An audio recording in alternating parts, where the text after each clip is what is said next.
जय श्री कृष्ण।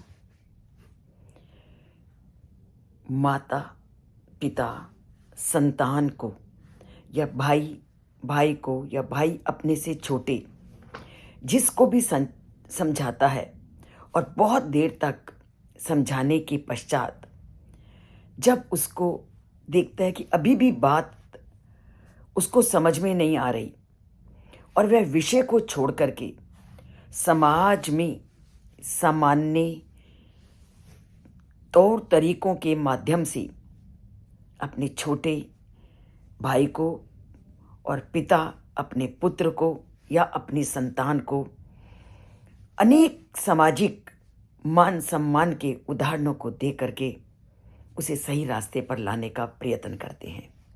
और ये सारी सीख श्री कृष्ण ने अर्जुन के सामने रखी कि जब अर्जुन को दिव्य ज्ञान समझ नहीं आया या समझना नहीं चाहता था तो उन्होंने कहा कि अगर तूने अपना ये काम नहीं किया तो जो तेरी समाज जो तेरा लोग आदर या सम्मान करते हैं वो तेरा सम्मान नहीं करेंगे और जब समाज में तेरी इज्जत नहीं होगी तो तेरे लिए जीवन जीना भी कठिन हो जाएगा। उसी बात को कल की ही बात को वो आगे ले जाते हुए फिर उसी बात पर बल देते हैं कि जो शब्द नहीं बोलने चाहिए लोगों के द्वारा वो लोग ना बोले जाने वाले शब्द भी अगर तुमने युद्ध ना किया तो वो बोलेंगे। तो अवाच्य वादांश्च बहून वदिष्यन्ति तव अहिता निंदन्तस्तव सामर्थ्यम ततो दुःखतरम नु किम। तो वो अब सामाजिक तौर तरीकों के माध्यम से अर्जुन को समझाते हैं कि समाज में हर व्यक्ति क्या चाहता है, इज्जत और सम्मान। और जब समाज में उसकी इज्जत और उसका सम्मान समाप्त हो जाता है तो उसके लिए वो जीवन जीना बहुत ही कष्टकारी हो जाता है। अब श्री कृष्ण इसी का हवाला अर्जुन को देते हैं कि तुम्हारे जितने भी शत्रु हैं अगर तुमने युद्ध से मुख मोड़ लिया तो सारे शत्रु तुम्हारी निंदा करेंगे और अनेक प्रकार के कटु शब्दों से तुम्हारी सम्मान का नाश करेंगे। तुम्हें हर तरह से वो गिराने का प्रयत्न करेंगे और तुम्हारी शक्ति का तुम्हारे सामर्थ्य का मजाक उड़ाएंगे।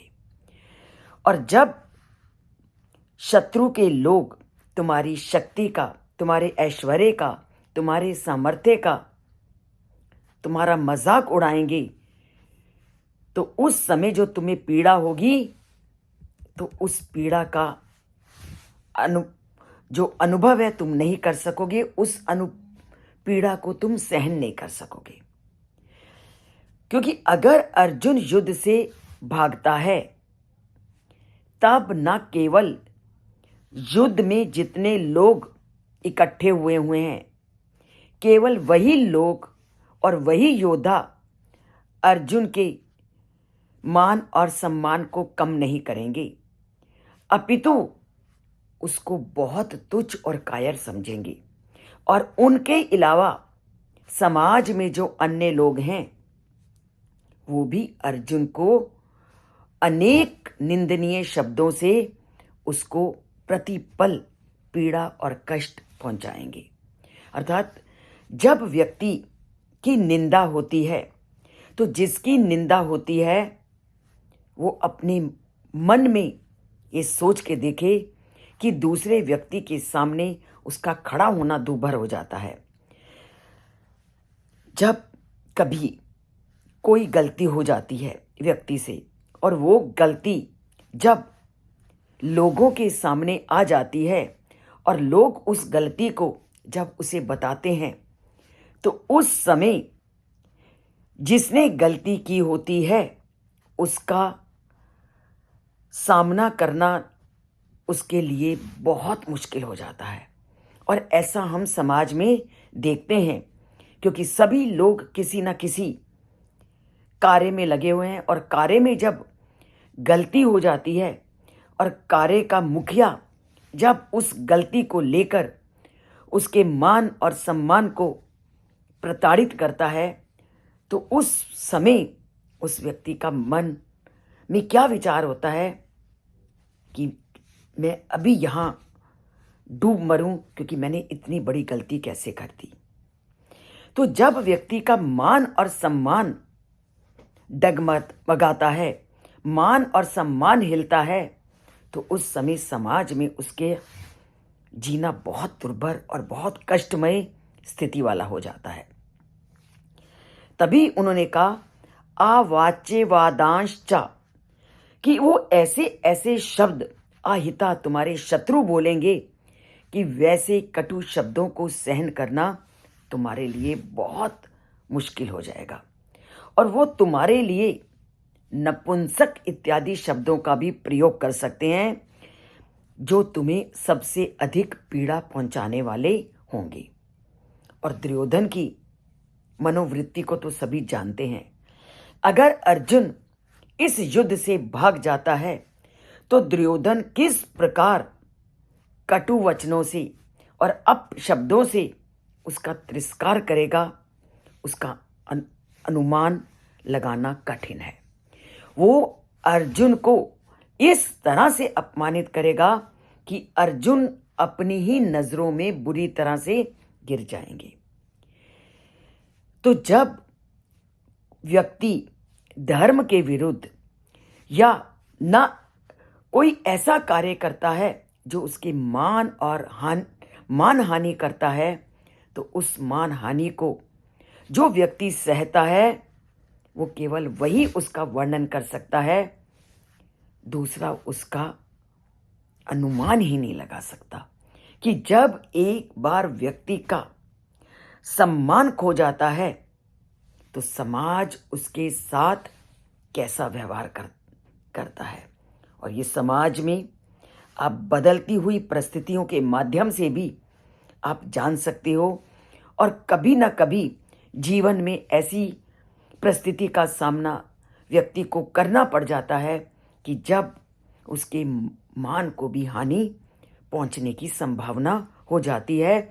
उस समय वो कैसे कैसे अनुभवों से, कैसी कैसी पीड़ाओं से गुजरता है, वो केवल वही अनुभव कर सकता है जिसके सामने वो परिस्थिति आती है।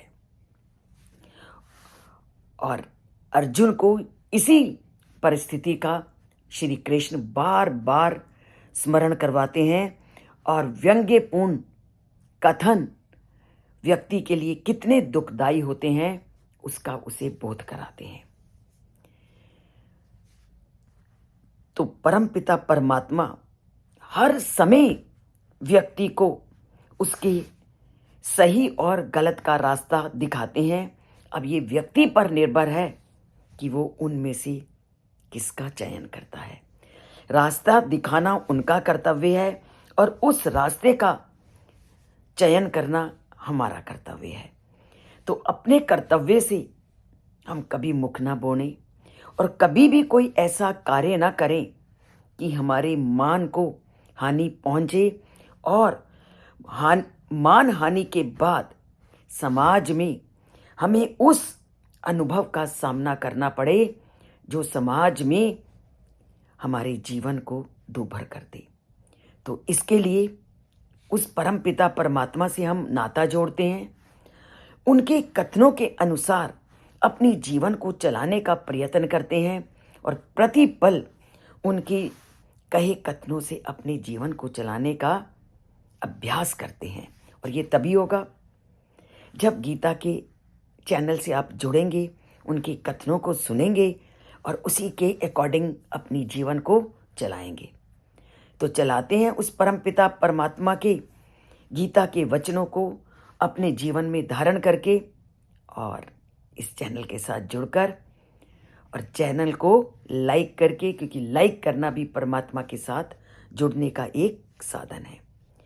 तो बोलते हैं जय श्री कृष्ण, लिखते हैं जय श्री कृष्ण, और परमात्मा से प्रार्थना करते हैं कि कभी भी हमें ऐसा कार्य करने के लिए मत बाधित करना कि समाज में हमारी मानहानि हो।